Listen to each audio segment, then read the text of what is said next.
My name is Ryan Recalde. I'm 26 years old. I'm from Calaca, Batangas. At dati po akong karagaduran tubo. Audio Jungle. Na-involved ako sa Alliance in Motion Global when I was 19 years old. First timer! Before, working student ako sa Adventist University of the Philippines. Nag-work ako sa printing press. Audio Jungle.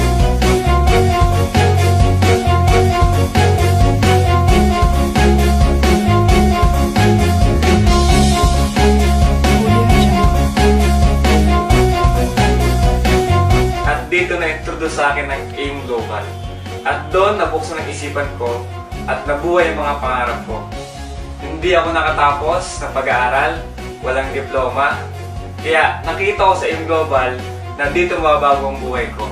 Kaya ginrab ko ng opportunity. Pero ang problema, wala akong pera. Kaya pinilit ko ang aking magulang na isang laang pinagtatayo namin ng bahay.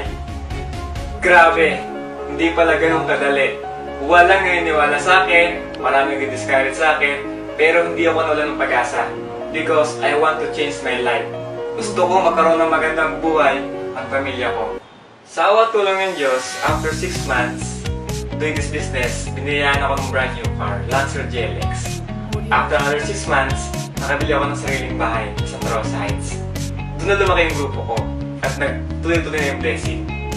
My second car is a sports car, Hyundai Genesis Coupe, at nakapatayo din ako ng bahay sa Batangas.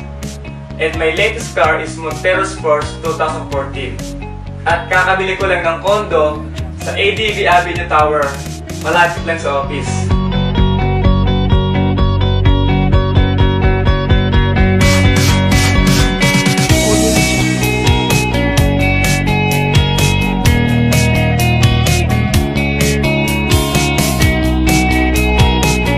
Nakapag-travel na rin ako sa iba't ibang bansa.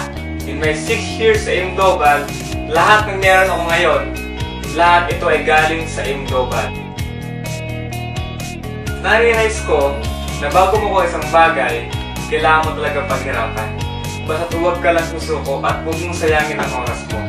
Lagi lang mag-pray at magtiwala sa Diyos dahil lahat kayang ibigay sa tamang panahon. Audio Jungle.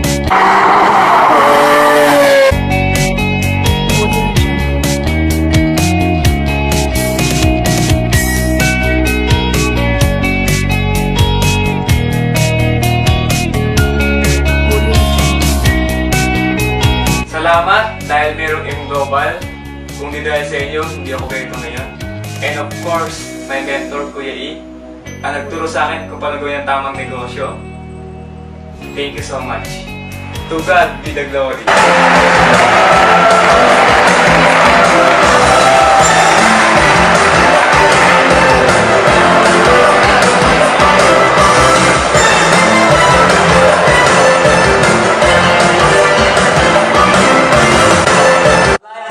Global, these awards makes me inspired. Thank you so much for Buhay, Anse. Once again, congratulations to you, man, for the album and story.